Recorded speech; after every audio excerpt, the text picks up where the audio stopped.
And actually, the book that I'm writing at the moment, it's got 3 sections. It's nothing lives, nothing binds, and nothing saves, right? And so nothing lives, which means the lack is within us.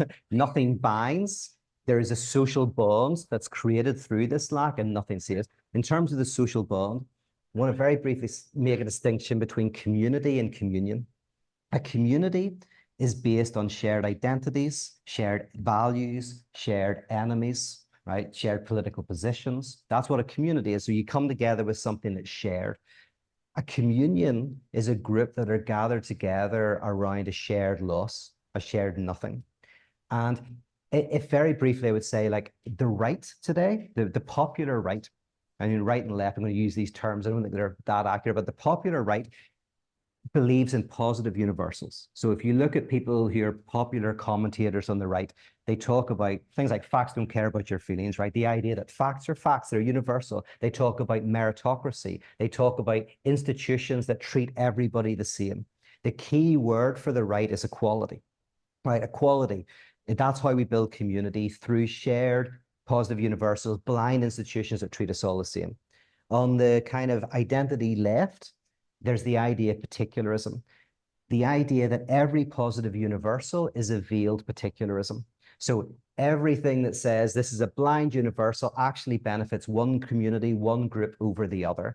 Therefore, you do not have positive universals. They're contingent, they're historical, they hide prejudice. What you have is particular interests, and the watchword is equity.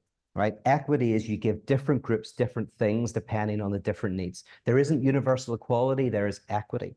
And therefore, you have different communities that intersect with each other. This position, and the position of radical theology, is the idea that there is a universal, but the universal is negativity itself. Right?